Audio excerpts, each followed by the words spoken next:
नमस्कार दोस्तों। हर हर महादेव, जय महाकाल।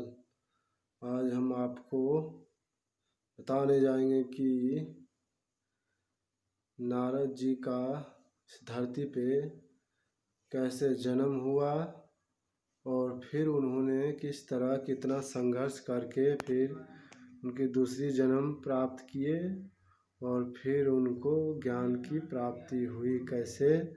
ये सब आज हम आपको बताने वाले हैं इस चैनल में। आप इस चैनल को सब्सक्राइब करें, मोटिवेशन गुरु को, और इस वीडियो को लाइक करें और बेल आइकन को दबाएं ताकि आगे आने वाले वीडियो का नोटिफिकेशन आपको मिलती रहे। हर हर महादेव, जय महाकाल, जय शिव शंकर। एक बार की बात है, नारद जी एक दासी पुत्र के रूप में जन्म लिए और उनकी माता लोगों के घरों में सेवा किया करती थी। वो दासी थी और वो जो है सेवा करके जो भी उससे प्राप्त होता था धन, उससे अपना जीवन निर्वाह करती थी। कहते कुछ समय की बात है, उनके यहाँ सन्यासी साधु लोग आए हुए थे और वो उनकी माता उनकी सेवा में लगे रहते थे। नारद जी उसमें बहुत छोटे से एक बालक थे और उन्होंने अपना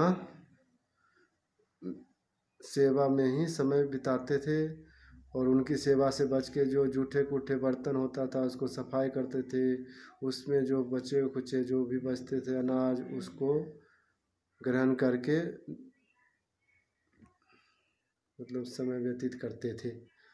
तो इस तरह समय बीतता गया और उन्होंने संतों ने नारद जी को ज्ञान दिया कि तुम नित्य भगवान का भजन करो, सिमरन करो, भगवान की प्राप्ति होगा।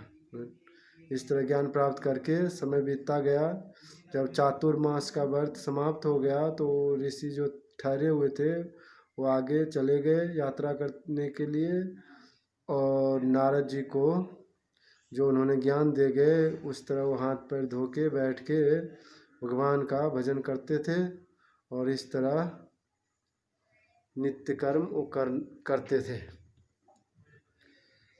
उसके बाद धीरे धीरे समय बीतता गया। एक दिन उसकी माता गौ का दुग्ध निकालने के लिए गई तो उनके पैर एक काला सर्प के ऊपर पड़ गया और जिसकी वजह से वो सर्प ने उनकी माता को डस लिया और उनकी माता का देहांत हो गया।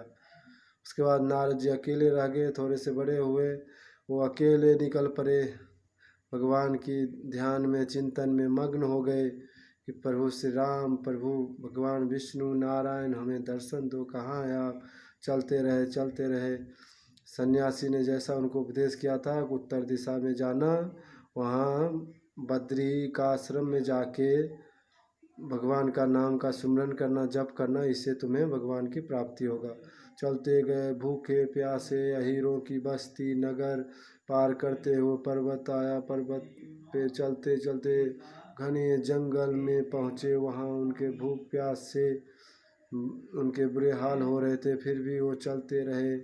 फिर संध्या का समय हुआ, एक जंगल में व्यतीत किए जहाँ मच्छर, घने सियार, बाघ, भालू सब उस जंगल में पाए जाते थे। उसमें उन्होंने रात्रि व्यतीत किए और वहीं पे उन्होंने भगवान का ध्यान लगाए कि हे प्रभु मुझे दर्शन दीजिए। फिर भगवान ने उन्हें जब आंख बंद किए तो उनको भविष्यवाणी किए कि हे नारद, तो यह जन्म में तुम्हारा शरीर यह छूट जाएगा, उसके बाद अगले जन्म में तुम हमारा भक्त होगे, परम भक्त होगे। इस तरह भगवान ने उनको नारद जी को अपने शरण में लगाया और उनको फिर दूसरा जन्म हुआ, उनका शरीर वो छूट गया उसी समय और उसके बाद उनका पुनर्जन्म हुआ। फिर वो नारद ऋषि के रूप में पैदा हुए और भगवान का भजन करने लगे।